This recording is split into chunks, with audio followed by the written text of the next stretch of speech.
The world first learned of it through fragmented reports. News headlines flickered across teletypes, struggling to describe the indescribable Japanese city of Hiroshima obliterated in single attack.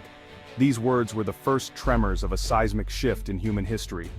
Reports spoke of a power equivalent to 20,000 tons of TNT delivered by a single American bomber. But the facts could not capture the terror, the blinding light, or the profound silence that followed. This was more than a new weapon. It was a force that changed the world. Before August 6, 1945, the Pacific War was a brutal, grinding conflict. The American public braced for an invasion of Japan that promised unimaginable casualties. Then, in a single moment, the nature of warfare, and the future of humanity, was altered forever. The headlines announced the dawn of the atomic age. The story of that day is not just about a bomb, but about the people who built it, the men who flew the mission, and the lives changed forever in a single blinding flash. Initial reports from Japan were chaotic, describing a new type of bomb and a city engulfed in fire. How could one plane, one bomb, erase a city from the map? President Truman prepared a statement to explain the inexplicable, calling it a victory for science and a tool to end the war. But behind the official words lay scientific ambition, military strategy, and profound moral questions. To understand Hiroshima is to confront the culmination of secret research, the flight of the Enola Gay, and the consequences of an act that forever divided history, the world before the bomb and the world after. This is the story of that day. The journey to Hiroshima began in the minds of scientists, sparked by a 1939 letter from Albert Einstein warning President Roosevelt of Nazi atomic ambitions. This fear launched the Manhattan Project, a secret effort costing over $2 billion and employing more than 120,000 people. Hidden cities like Oak Ridge and Los Alamos sprang up, their workers unaware of the true nature of their mission. General Leslie Groves and J. Robert Oppenheimer led a team racing to create a weapon before their enemies. The scientists were driven by both intellectual challenge and patriotic duty, tampering with the fundamental forces of nature. The bomb, nicknamed Little Boy, was a gun-type fission weapon designed to unleash unimaginable power. On July 16, 1945, the Trinity test in New Mexico proved the bomb's reality. A mushroom cloud rising into the dawn, awe and dread mingling among the scientists. Oppenheimer recalled, "Now I am become death, the destroyer of worlds." The atomic bomb was ready. The question was no longer if it could be done, but what would be done with it. The world had changed, even if it didn't know it yet. The secret was out of the laboratory, the power was real, the countdown to Hiroshima had begun. Tinian Island became the final staging ground for the atomic mission. In a high-security compound, the 509th Composite Group prepared for a mission unlike any other. Only a few knew the true nature of the weapon they would carry. The Little Boy bomb arrived in late July, assembled in a specially constructed hut under intense secrecy. Every detail had to be perfect. The men knew they were handling a force of unprecedented energy. The Enola Gay's crew, led by Colonel Paul Tibbets, trained relentlessly, unaware of the full scale of their mission.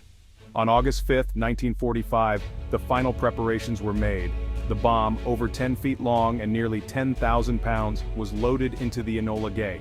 As it was raised into the aircraft, it seemed inert, but inside lay the power to change the world. The crew tried to rest, knowing they stood on the edge of history. They were about to embark on a flight into the unknown. In the pre-dawn darkness of August 6, 1945, the Enola Gay's crew assembled for their final briefing. Colonel Tibbets told them, "We are going on a mission to drop a bomb that is different from any other." At 2:45 a.m., the Enola Gay lifted off, joined by two other B-29s, the Great Artiste and Necessary Evil. The long flight was quiet, the crew focused and reflective. Over the Pacific, Navy Captain William Parsons armed the bomb, a delicate, nerve-wracking procedure. With each turn of the wrench, the inert metal became a live, world-changing weapon. As they neared Japan, the sun rose and the clouds parted. The crew donned welder's goggles, bracing for the flash. A coded weather report confirmed Hiroshima as the target. The mission was a go, a final message. Primary target is clear. The Enola Gay banked toward Hiroshima, a city about to enter history. The world held its breath. The bomb bay doors prepared to open. The atomic age was seconds away. Hiroshima woke to another day of war, its citizens unaware of what was coming. The city, spared from previous firebombings, was a major military and industrial hub. That morning, an all-clear sounded after a single weather plane passed overhead. People emerged, children went to school, workers to their jobs, a normal summer morning. Hiroshima's flat river delta made it an ideal target. The Ioi Bridge was the aiming point. From 31,000 feet, the city looked peaceful.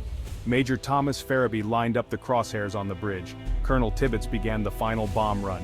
At 8:15 a.m. the bomb bay doors opened. "Bomb away," Farabee announced.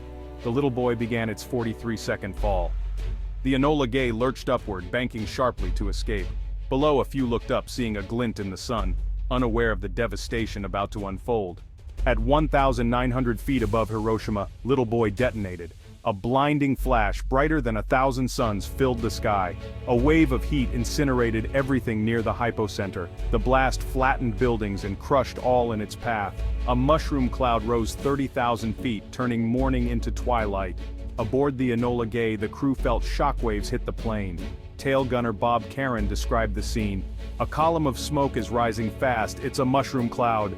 The crew stared back at the city, now a roiling cloud of destruction. Co-pilot Robert Lewis wrote in his log, "My God, what have we done?" The mission was a technical success, but the reality was overwhelming. They had delivered the blow, and now saw the wound. The Enola Gay turned for home, the crew silent, each man lost in thought.